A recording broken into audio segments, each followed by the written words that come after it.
एक कदम ईश्वर की ओर। उपशम प्रकरण 23वां सर्ग। चित्त जय कहने के लिए राज्य मंत्री की उपाख्यान का और मंत्री के अप्रतिद्वंद्व विपुल बल का वर्णन। विरोचन जी कहते हैं, हे पुत्र, अत्यंत विस्तृत विशाल मध्य भाग वाला मोक्ष नामक देश है, जिसमें अनेकों हजार त्रैलोक्य समा सकते हैं, जहाँ पर न जलाशय है, न समुद्र है, न पर्वत है, न वन है, न तीर्थ है, न नदियां है, न तालाब है, न पृथ्वी है, न आकाश है, न अंतरिक्ष है, न वायु आदि है, न चंद्रमा और सूर्य है, न लोकपाल है, न देवता है, न दानव है, न भूत यक्ष और राक्षस है, न झाड़ियां है, न वन की विविध शोभाएं हैं, न स्थावर और जंगम रूप काठ तृण और प्राणी है, न जल है, न अग्नि है, न दिशाएं हैं, न ऊर्ध्वभाग है, न अधोभाग है, न लोक है, न आलोक है, न धूप है, और न विष्णु इंद्र शिव आदि है। वहां पर अकेला वही महातेजस्वी राजा यानी आत्मा है। वह सर्वकर्ता, सर्वव्यापक और कूटस्थ है। उसने सब सन्मंत्रणाओं में तत्पर मंत्री का यानी मन का संकल्प किया। वह आत्मा की अत्यंत असंभव संसारिता का भी शीघ्र निर्माण करते हैं। आत्मा की अत्यंत उपपन्न पूर्णानंदयिक रसता भी नहीं प्रतीत होती है, यो अपलाप करता है। स्वयं जड़ होता हुआ भी केवल राजा के लिए सब कुछ सदा करता है। वह कुछ भी भोग नहीं करता और कुछ भी नहीं जान सकता। उस राजा के सब कार्यों का एकमात्र कर्ता वही है। राजा तो केवल अद्वितीय स्वभाव में स्वस्थ होकर ही स्थित रहता है। बलि ने कहा, हे महामते, आदि व्याधि से रहित वह देश कौन है? कैसे वह मिलता है? और हे प्रभु, किसको वह मिला है? पूर्वोक्त प्रकार का वह मंत्री कौन है? और वह महाबली राजा कौन है, जिसे कि हम लोग भी जीत न सके, जिन्होंने अनायास तीनों लोगों को छिन्न भिन्न कर डाला? हे देवताओं को भय देने वाले पिताजी, यह अपूर्व आख्यान मुझसे कहिए और मेरे हृदय रूपी आकाश में से संशय रूपी मेघ को दूर कीजिए। विरोचन ने कहा, पुत्र, यदि देवता और असुर मिलकर लाख गुने भी हो, तो भी वहां पर उस बलवान मंत्री के ऊपर तनिक भी आक्रमण नहीं कर सकते। हे पुत्र, वह मंत्री न तो इंद्र है, न कुबेर है, न कोई देवता है और न असुर है, जो कि तुमसे जीता जा सके।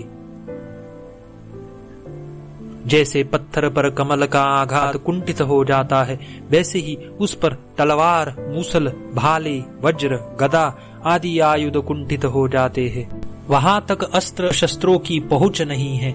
योद्धाओं के पराक्रम पूर्ण कर्मों की भी वहां पहुंच नहीं है, बल्कि उसी ने सब देवता और असुर सदा ही अपने वशीभूत कर रखे हैं।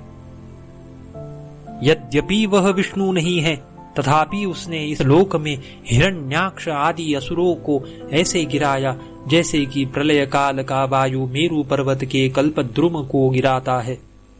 सबको विवेक का उपदेश देने वाले नारायण आदि देवताओं को भी उसने भृगु आदि के शाप के निमित्त के उद्घाटन द्वारा उन पर आक्रमण कर अपने इच्छानुसार गर्भरूपी गर्तों में प्रविष्ट कराया। केवल 5 बाण वाला कामदेव उसी के प्रसाद से इन तीनों लोकों पर बड़े आटोप के साथ आक्रमण कर सम्राट के समान समृद्ध हो रहा है। क्रोध ने यद्यपि सूर और असुरों के समूह को स्वतंत्र नहीं छोड़ा, उसमें कोई गुण भी नहीं है, आकृति भी अच्छी नहीं है एवं बुद्धि भी उसकी अच्छी नहीं है, फिर भी वह उस मंत्री के प्रसाद से समृद्ध हो रहा है। हजारों देवता और असुरों का जो बार बार युद्ध होता है, वह मंत्र जानने वाले उस मंत्री के बाएं हाथ का खेल है। हे पुत्र, उसी प्रभु द्वारा यदि वह मंत्री जीता जाता है तो सुजेय होता है, अन्यथा तो वह पर्वत के समान अचल है। बहुत से पुण्यों के परिपाक से विवेक के उदय के समय में अपने उस मंत्री को जीतने की उसी प्रभु की यदि इच्छा होती है, तो यत्न के बिना उसके ऊपर विजय प्राप्त होता है।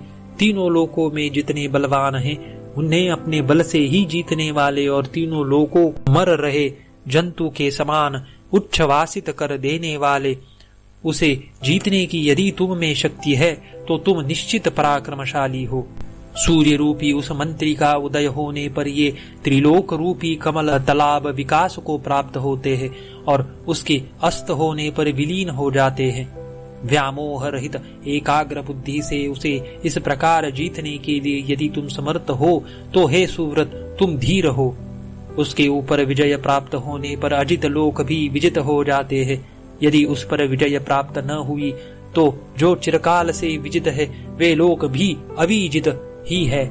इसीलिए मृत्यु पर विजय प्राप्त करने के लिए और अक्षय सुख के लिए श्रम से होने वाली सर्व त्याग आदि चेष्टा द्वारा भी उस पर विजय पाने के लिए यत्नवान हो। अति बलशाली उसने अनायास ही देवता, दानव, नाग और यक्षों के समूहों से युक्त तथा मनुष्य, सर्प और किन्नरों सहित सारे त्रैलोक्यों को चारों ओर से अपने वश में किया है। 23वां सर्ग समाप्त।